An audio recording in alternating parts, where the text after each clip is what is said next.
వర్తమానం ఛానల్కి స్వాగతం. నేను మీ హాష్మి. ఈరోజు వార్తల్లోని ముఖ్యాంశాలు. మయన్మార్లో 7.7 తీవ్రతతో కూడిన భూకంపం, మరణాల సంఖ్య 1000కి చేరుకుంది. సహాయ చర్యలు ప్రారంభం.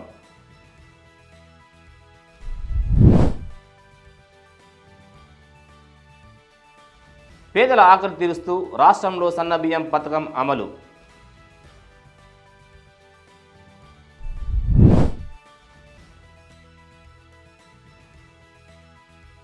ఫోన్ ట్యాపింగ్ వివాదం, శ్రవణ్ రావును భారత్కు రప్పించేందుకు కోర్టు సూచనలు.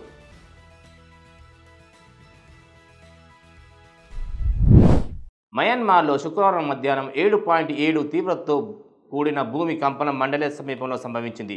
ఇది దేశంలో రెండవ అతిపెద్ద నగరమైన మాండలేకు దగ్గరగా ఉంది. ఈ భారీ ప్రకంపనల కారణంగా ఇప్పటి వరకు 694 మంది మరణించారని, 1670 మంది గాయపడ్డారని మరియు 68 మంది ఇంకా కనిపించకుండా పోయారని అధికారిక నివేదికలు తెలిపాయి.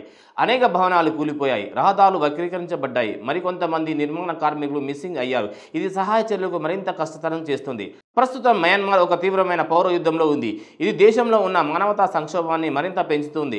ఈ పరిస్థితులు సహాయ కార్యక్రమాలు కష్టతరం చేస్తూ ప్రజల తరలింపు మరియు సహాయాన్ని అందించడంలో అడ్డంకులు సృష్టిస్తున్నాయి.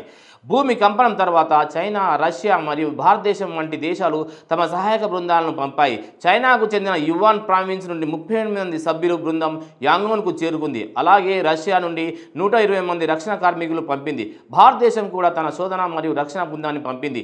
యునైటెడ్ నేషన్స్ $5 మిలియన్ నిధిని కేటాయించింది. థాయిలాండ్లో కూడా ఈ భూమి కంపనం ప్రభావం చూపింది. బ్యాంకాక్ ప్రాంతంలో 6 మరణించారు మరియు 26 మంది గాయపడ్డారు. మయన్మార్ సైనిక ప్రభుత్వం అధిపతి సీనియర్ జనరల్ మిన్ ఆంగ్ హ్యాంగ్ మరణాల సంఖ్య ఇంకా పెరిగే అవకాశం ఉందని తెలిపారు. ఈ నేపథ్యంలో మయన్మార్ ప్రభుత్వం విదేశీ సహాయాన్ని స్వీకరించడానికి సిద్ధంగా ఉందని ప్రకటించడం ద్వారా అంతర్జాతీయ సహాయం అందించేందుకు తాము తెరిచిన ద్వారం స్పష్టమైంది.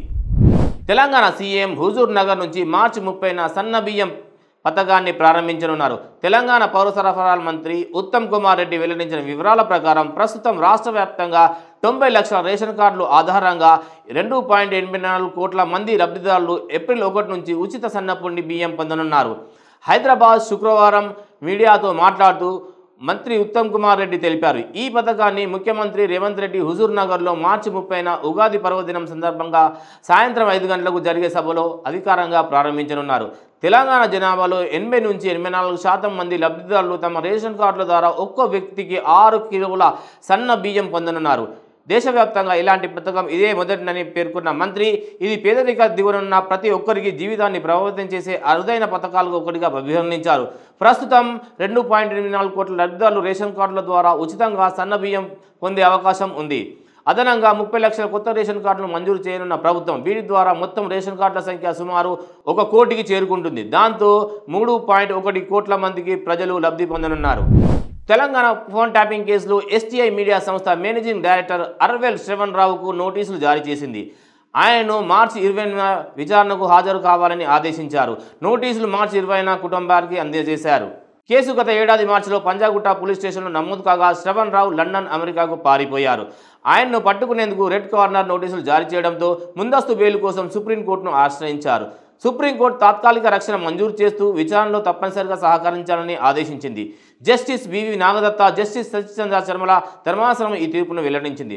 తెలంగాణ హైకోర్టు బెయిల్ నిరాకరించడంతో శ్రవణ్ కుమార్ ప్రత్యేక అనుమతి పిటిషన్ ఎస్ఎల్పీ దాఖలు చేశారు. రాష్ట్ర ప్రభుత్వం ఆయనపై రెడ్ కార్నర్ నోటీసులు ఉన్నందున తాత్కాలిక రక్షణ ఇవ్వకూడదని వాదించింది. సుప్రీంకోర్టు తాత్కాలిక రక్షణ ఇవ్వకపోతే ఆయన భారత్కు రావడానికి అవకాశమే ఉండదని స్పష్టం చేశారు. శ్రవణ్ కుమార్ 48 గంటల్లో భారత్కు తిరిగి వస్తానని ఆయన న్యాయమూర్తి కోర్టుకు హామీ ఇచ్చారు.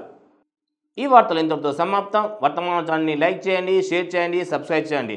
వర్తమానాన్ని ప్రజల్లోకి తీసుకెళ్ళండి. ధన్యవాదాలు.